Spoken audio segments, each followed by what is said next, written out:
Welcome to Club Nurse. I'm Colton Lord, your host. By you being here today, it shows me that you are someone who wants to learn, grow, laugh, connect, and just let your emotions flow. We are here to share real stories and hear real life experiences from real people. You are not alone in this, and Club Nurse is here to show you that. Don't forget to follow the show and share today's episode with someone you love. Now, let's dive into today's conversation. Welcome back, everybody, to Club Nurse. I am so excited for this conversation today. I've actually had the pleasure of speaking with Julie before, also known as Hospice Nurse Julie on social media. She has massive YouTube, TikTok, Instagram. That's where she posts a lot of her content. Definitely check her out if you haven't. It's at Hospice Nurse Julie everywhere. So yeah, like I said, I've talked to Julie before. I'm so excited to have you back and to kind of dive into more of what you do. But if you want to just introduce yourself and kind of give us an idea of who you are and what you do. Yeah, thank you so much for having me. I can't wait to talk to you. So hi everyone. My name is Julie McFadden, or also known as Hospice Nurse Julie online. I've been a nurse for 16 years, and the first half of my career, I was an ICU nurse. Jumped around doing that from different hospitals. I did travel nursing. I did a bunch of different things, but mostly in the ICU. And then I switched to being a hospice nurse because of my experience in the ICU. And then a few years into hospice nursing, I eventually developed, Hospice Nurse Julie online, where I educate about death and dying. And that's been for about 4 years. And, that whole thing, the whole Hospice Nurse Julie thing kind of took on a on a mind of its own. So now I do that and I still work as a hospice nurse, just not full time. Okay. So I'm curious, at what point in this journey, being a hospice nurse, did you realize like I need to start like documenting what's happening? I need to start making note of or taking note of this, and then sharing this with the world to see like what sparked you to do that? It's a great question. I think I was probably 4 or 5 years into being a hospice nurse, and two of my very close friends, like right in a row, were both their parents went on hospice, and I would talk with them and educate them and like just say kind of like the spiel I say to like all of my families and my patients. And they were like my very close friends, and their reaction to me talking about it was like surprise and like, "What the heck? I didn't how can we be friends and I didn't know like this was your life and that you Yeah. knew this stuff, and how come no one's talking about this stuff? You need to talk about this more." And I was so surprised that they didn't know the things I was saying, and I Yeah. was so surprised that they, didn't know that I knew the things I was saying. It's so funny because 'cause I'm sure you are like this too, like, I don't talk about nursing in my everyday life to my friends, Right. really. I Right. kept it very separate. Plus, I'm a hospice nurse, so people, like at dinner parties, people didn't wanna be like, "Tell me about your work," you know? Yeah. Everyone's like, Yeah. "Yikes, I don't wanna Yeah. talk about this." Right. So they're the ones that kind of sparked me into like, you should talk about this. And initially, because I was probably like 39 when this was happening. Initially, I'm in the age of like we start a podcast, right? Like it never in my world wildest dreams was I like, oh, I'm gonna start a TikTok, which is where Yeah. this all started. Yeah. So I was gonna do a podcast, and like we were talking about earlier, then I realized like how hard that was and how like I didn't know how to edit or do anything. So I was like, oh, I'm not gonna do this. Yeah. And then I went home to see my nieces who are, of like TikTok age, or so I thought. This was like 2022. So TikTok had been out for only a couple years or whatever. And I got on TikTok because of them. They were Yeah. doing dances and I was doing dances with them. And like I was basically on it just so I could like watch them do stuff. Then, of course, you get addicted to TikTok because it's so easy to keep Of watching it. course. It's the whole And point I of it. know, right? Yeah. And then I saw people my age, like, educating about space and, like, talking about gardening and cooking and, like, whatever.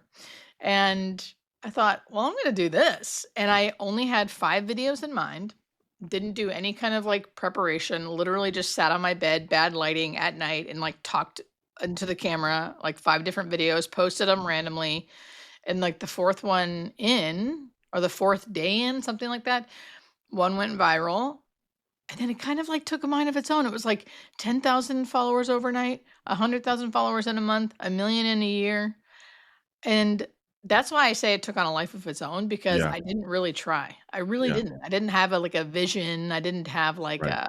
an idea of what I was really going to do. Yeah. It and here just I am. yeah, you just kind of posted without expectations, and it just kind of naturally took off. Like you said, had a Totally. mind of its own. I'm curious, like, how has this work shifted your own views on death and living? Like through this work that you've been doing, how has it, and if so, how has it changed your perspective on that? I think the more I'm involved with hospice, the more it is about living versus dying. When initially I think it was more about like dying Mhm. and me being fascinated and surprised by how, for lack of a better word, how cool it was, like how cool our body is. And I was so surprised coming from the ICU setting where we're trying to keep people alive, Yeah, seeing how not doing much at the end of life can really help someone die really peacefully, and how our body has all these built-in mechanisms to help us die. So initially for me, I was like learning all of these things about the natural way our body dies, and it was like mind-blowing and fascinating, and like really took away a lot of the fear I had around death. Because like whatever, like no matter what happens after we die, the part about like how we die and what happens when we die, especially if you're on hospice, that part was so reassuring because I saw time and time again how our body really helped us do it.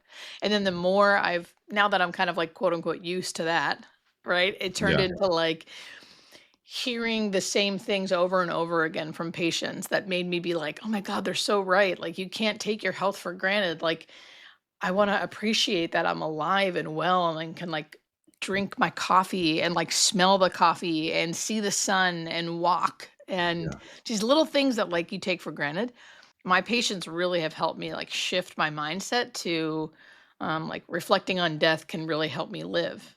And I really do, like, I really practice what I preach, yeah. Like you take know? those take those little moments and like take in those things that we would classify as like so small, Yeah. like that.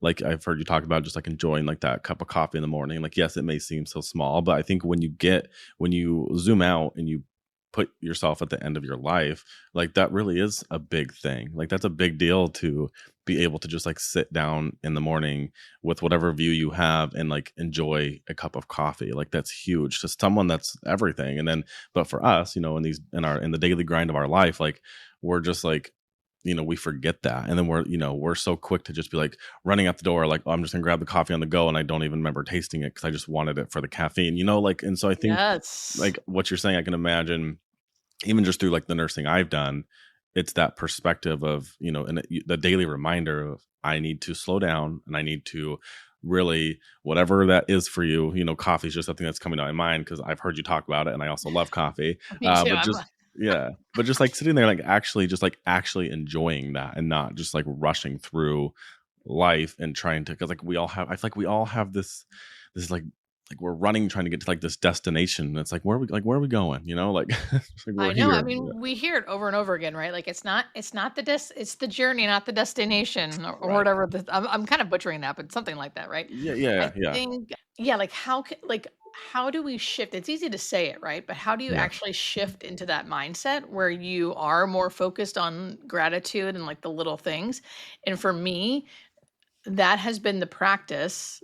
It's a practice. And being a hospice nurse and being around death and being around dying people and really fully understanding that that will be me someday has helped me be able to shift into that mindset more easy, like more frequently and a little easier. Because yeah, we can talk all day about like you need to live in gratitude. Everyone says that, right? yeah, But it's like, yeah, okay, well, how do you yeah, do that? yeah, And to me, it's not morbid to reflect on the fact that I'm gonna die. Like, I mm, really have that knowing deep yeah, in me. There's yeah, no denial there. And if I get lucky enough, I think it's lucky if I get to die on hospice, not mhm, be hit by a car or in some right, freak accident or something, right, then like having that knowing really helps me live in gratitude some of the time. I mean, I'm still human, right? But yeah. like I get back to that awareness easier because of my job. Yeah, yeah, yeah, kinda like what you're saying, like, what a privilege it is for somebody to, and, like, a weird, I don't know, almost way to twist and look at this, like, what a privilege it is to be on hospice and be able to, like, be oriented enough to reflect on your life versus, like, what you're saying, like, tragically dying in, like, a car accident or something, Yes. to even just be able to have that time to feel your loved ones and have that time to look back on your life and think of all the amazing things that you've got to experience in this physical world. It's a great kind of way to look at it versus hospice being like this depressing, terrible, like death wish. Like it's like, no, you're actually almost just like granted this time to just like reflect on your entire life. And you've probably Yeah. seen that a ton of people that just like are sitting there and just reflecting on what they've been through.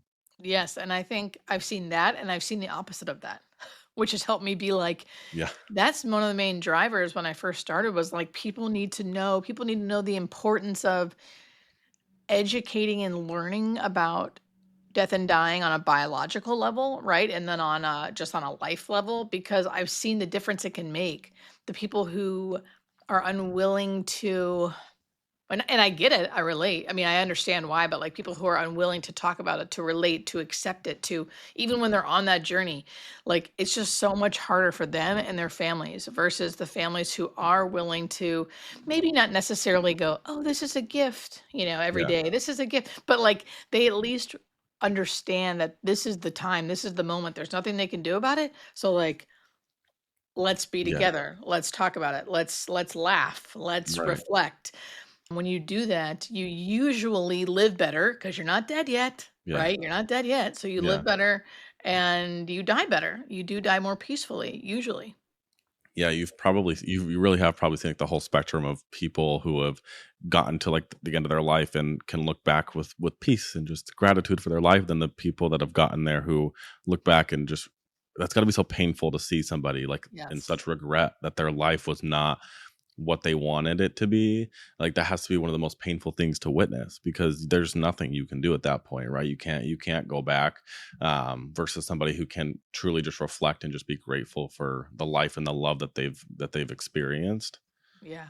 Yeah. Yeah. And it's like, it can be like the most beautiful. That's why my job is really very, very beautiful. There are times when it's sad, but for the most part, it is really beautiful, even if everything's not perfect. Because obviously people aren't perfect, right? Right. But like even catching glimpses of like the love between two people Yeah. or like loved ones sitting with their loved one who's dying, even though it's like wildly uncomfortable for them to sit there and it's Yeah. so painful for them to be there because it's so sad, but Yeah. they like choose to be there anyway because they love this person so much. That is enough to make me like weep, cry Yeah. every time I see it. I don't because it's like not about me, right? But when I go to Yeah. my car, those are the videos I make when I go to my car and just go, Yeah. life is so beautiful. Like this Yeah. is so sad, but it's also so freaking beautiful to Yeah. witness stuff like that. And you need it's I think I one thing I love about your platform and what you do is even like you being in a position that you're in, you still need those constant reminders, right? It's like we learn all these things, we have all these perspectives on life, and then we go to sleep and wake up and we're in a pissed off mood for whatever reason. And it's we need those daily reminders. We need those things to happen to be like, right, I have to remember like this is, my one life or whatever.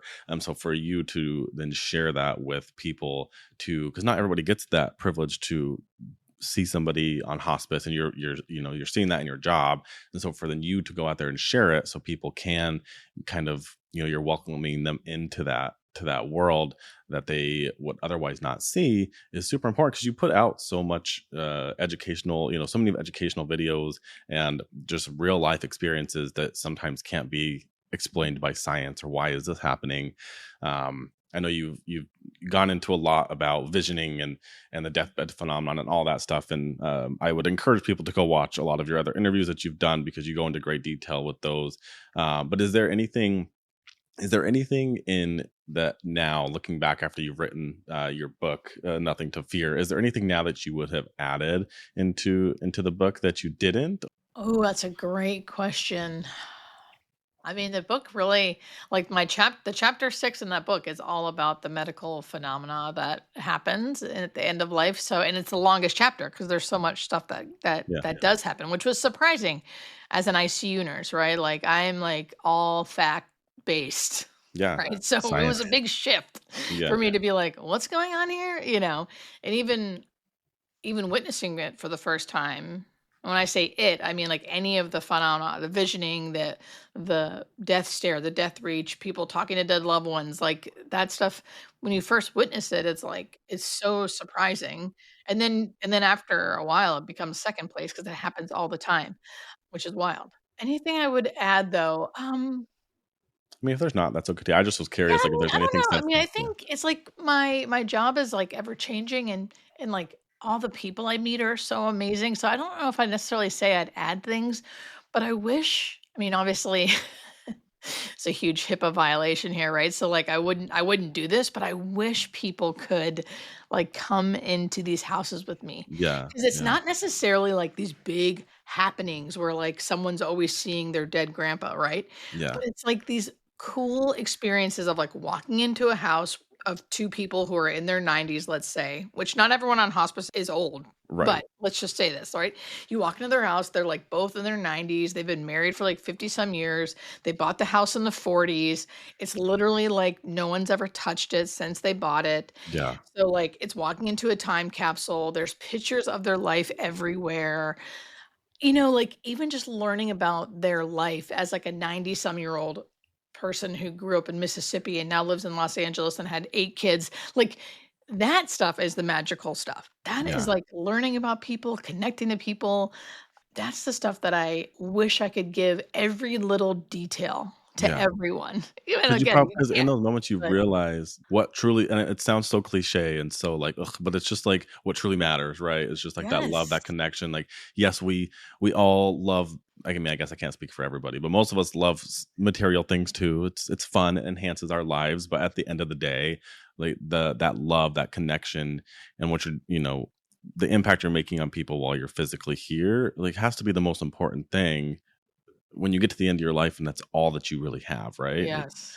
is there anything that, like, since doing this work, is there anything that scares you about dying? Like, do you think about your death, and is there anything that actually does scare you, or are you really just like at peace with the fact that it's going to happen and I welcome it when it does?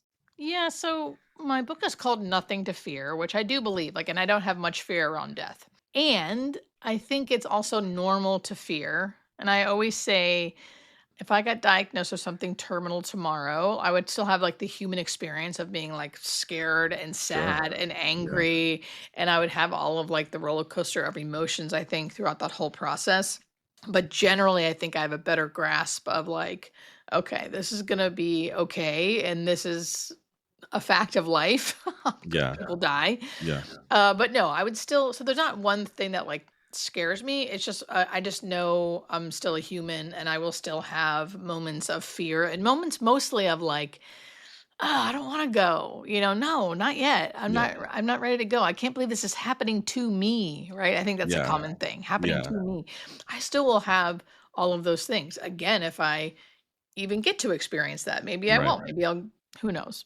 I always say car accidents. That's the first thing I think Yeah. of, but you Yeah. just never know how it's going to go down. Right. And that kind Yeah. of scares me sometimes thinking about that. I'm definitely Yeah. like on a side note, nothing to do with hospice nursing, but just personality wise, I like run a little anxious. I run a little Yeah. like Yeah. OCD kind of like Sure. crazy thoughts of like worrying about my sister dying and me, Yeah.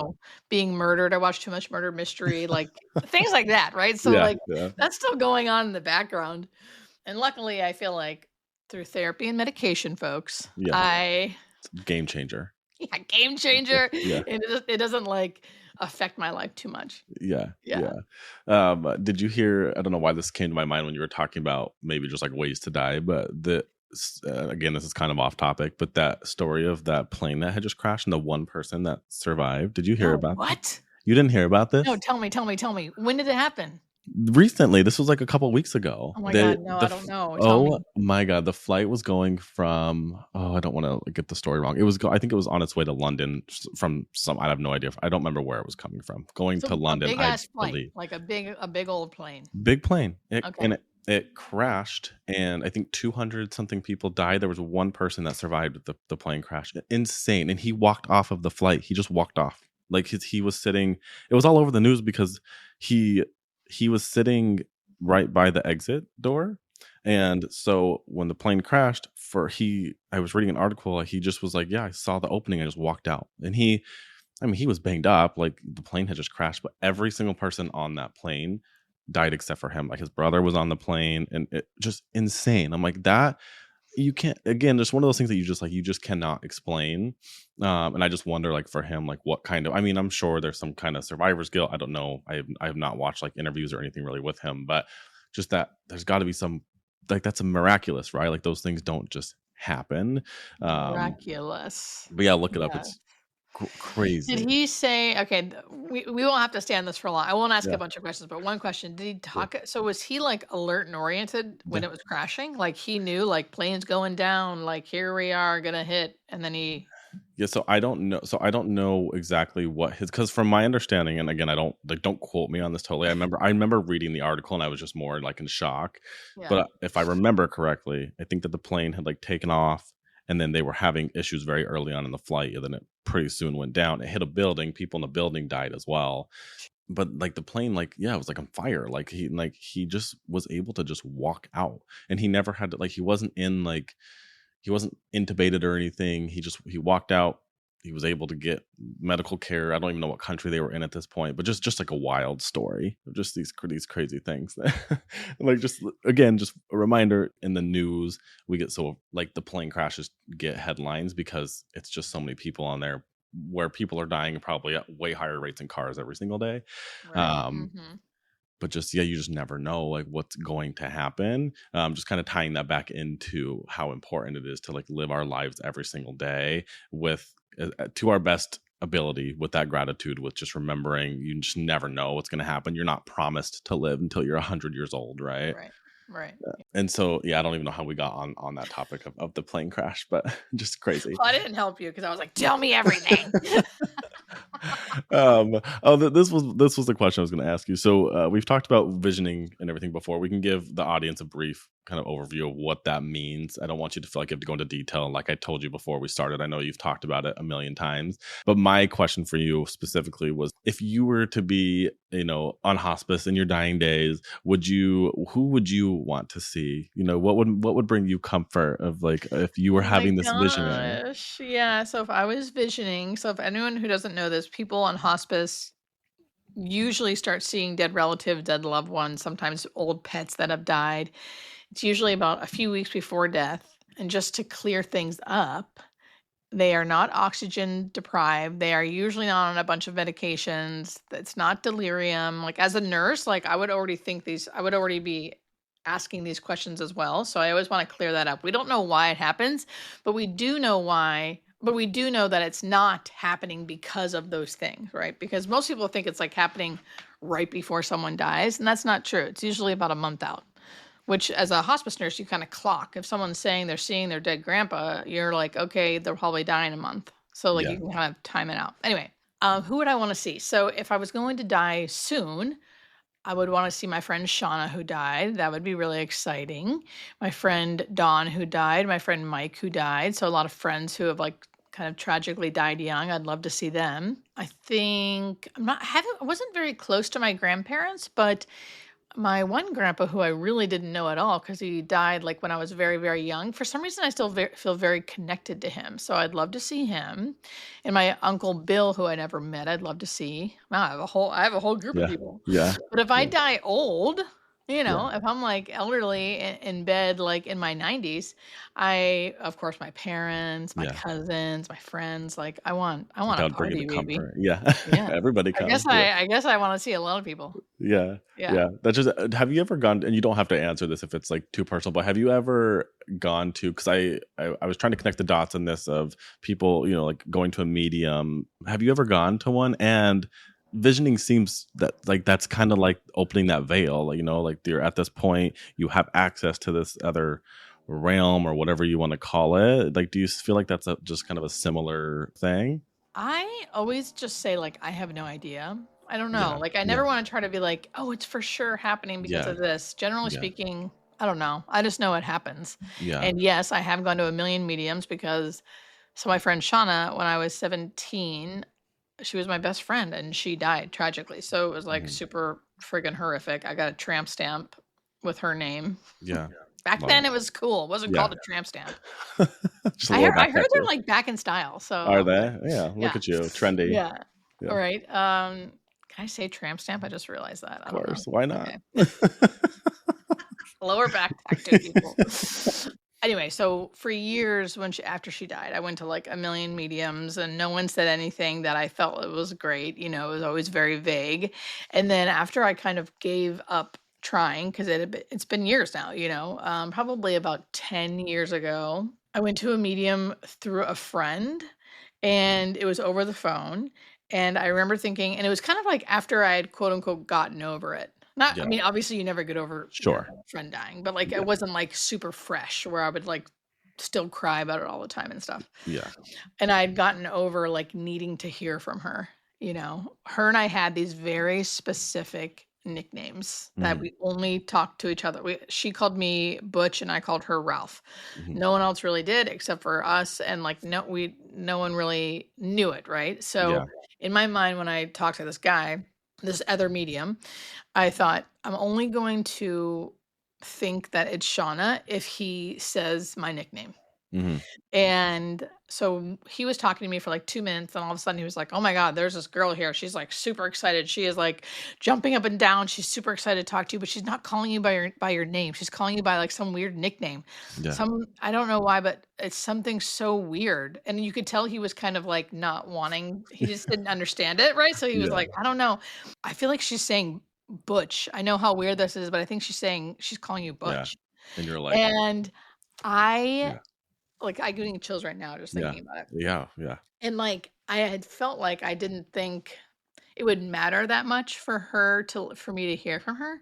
Yeah. But in that instant, it's honestly like 20 years of grief, like, fell off of me. Yeah. I, like, sobbed and sobbed and sobbed and sobbed and sobbed. I didn't really hear anything else he was saying, and honestly, he did start saying, like, some weird stuff that I was like, "Okay." Like, by the end of it, he was like, "She's flying off with a dra—" Like, he just started Yeah. saying weird stuff. Yeah. Either way, You're like, you should have stopped there. I know, just stop right there, that's all I Yeah. needed to hear. Yeah. Either way, it was like, I say all this to say, like, that was my one experience with a medium that even though he got kind of weird after, or like during, it was like the one thing I needed to hear that really validated that, like, we're still connected. Yeah. And it really healed. It really, really, really helped my grief.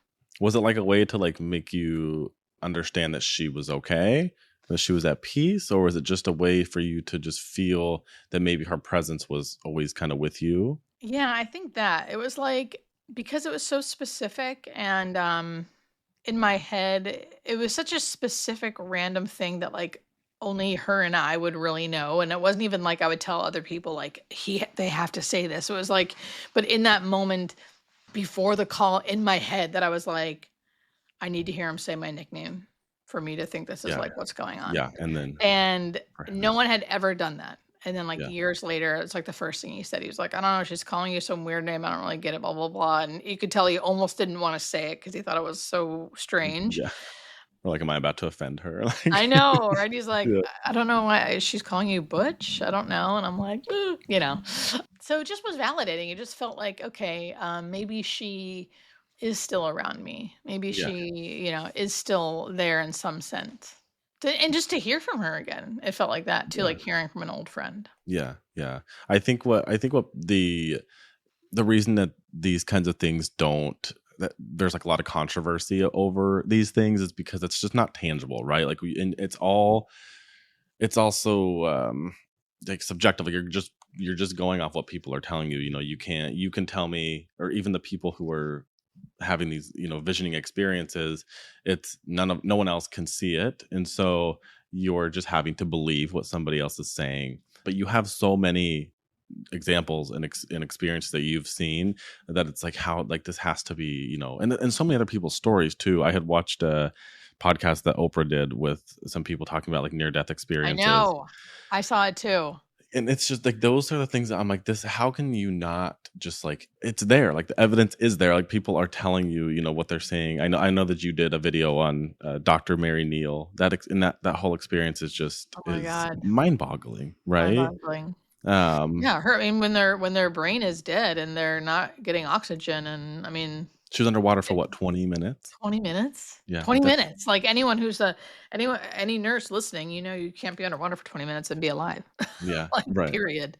right. She had full brain function and remembered I mean, during that time. Yeah. yeah. Imagine like I always think about if that was not me underwater, but me trying to save someone who was underwater. Like as a nurse, I'd be like, oh God, this is Yeah. not like a save her. This is like just get the dead body out of the water. Like I wouldn't Right. be thinking we're gonna bring them back, Right. let alone come back and be fully recovered and have a fucking Yeah. a whole thing about an afterlife. Yeah.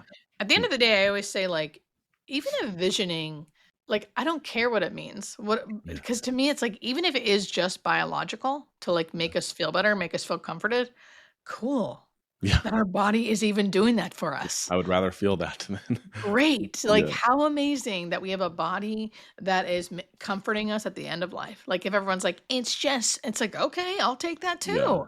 I'll Yeah. take it too.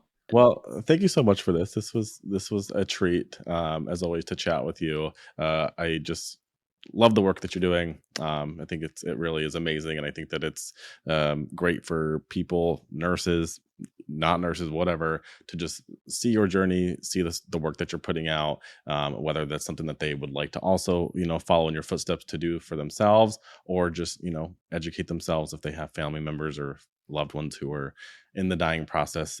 It's so important, and it's something that needs to be talked about more. So thank you. Thank you. Thank you. It's been fun. All right. Remember and follow at Hospice Nurse Julie That's everywhere. right. From the bottom of my heart, I wanted to thank you for being here at Club Nurse. I hope you gained something valuable from today's episode. And if you did, remember to share this episode with someone that you love. Follow me on socials at Nurse Daddies or Colton Lord 17, and be sure to follow Nurse.org to stay informed with all of the hottest healthcare topics. Until next time, take care of yourself the way you take care of everyone else. Love ya. Bye.